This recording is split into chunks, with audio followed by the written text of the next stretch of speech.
You never quite know what you're going to see out there on the waters, just like Gulfstream Customs found out this past week when they decided to go fishing off the coast of Boca, and this was what they ran into just offshore. A man standing on top of the hull of his capsized vessel. It quickly became apparent to the crew as they talked to the man that he was not from the US and was from another country. They contacted the Coast Guard, and the Coast Guard was on the way. No, man, we got a water for you here. You don't want it?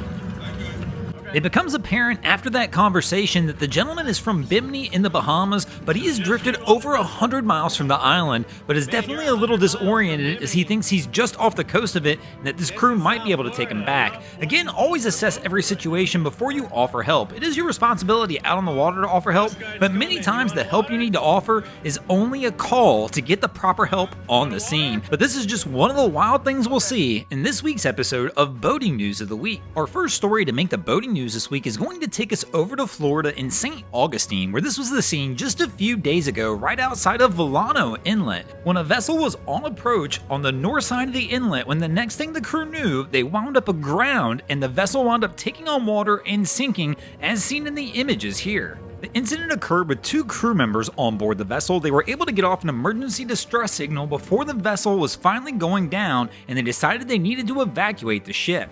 St. Johns County Fire and Rescue was the first on the scene, and they located the two crew members just a few hundred yards from the boat. Both were wearing life jackets upon the time of their arrival, which helped spot the crew because, as you can see in the images, it was a rough day with white caps, which can make it difficult to spot people in the water. Fire and rescue crews were able to successfully bring the two crew members back to shore safely without injury, and at this time, salvage operations are being arranged to try and pull the vessel off the sandbar.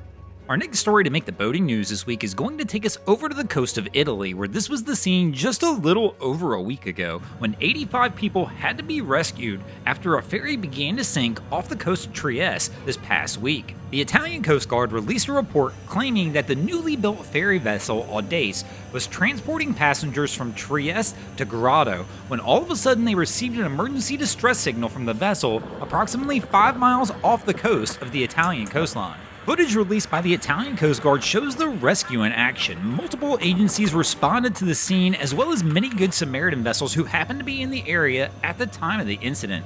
The Coast Guard said that in total, 85 people were on board the ferry at the time of the incident. 9 crew members and 76 passengers were all rescued and taken into the port of Grado without any injury. In fact, they were actually even very happy to claim that not one person from the ferry even wound up in the water. It's claimed that the vessel may have taken a heavy wave over the bow, causing it to start to list as we've seen here. In an abundance of caution, the captain called in the issue to get everybody off the boat.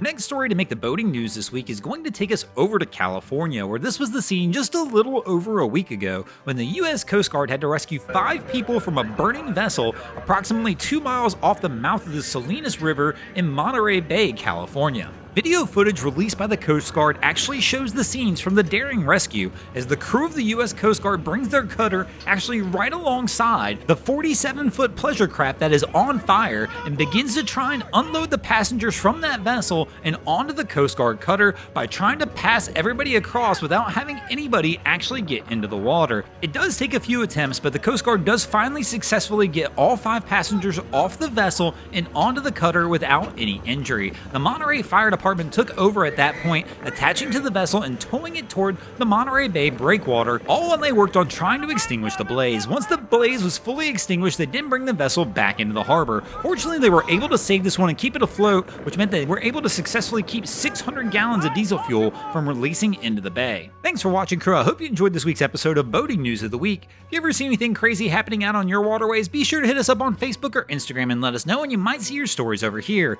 just like Gulfstream Customs and Adam Coolidge did this week. And if you guys haven't already, go ahead and drop an anchor on the subscribe button here.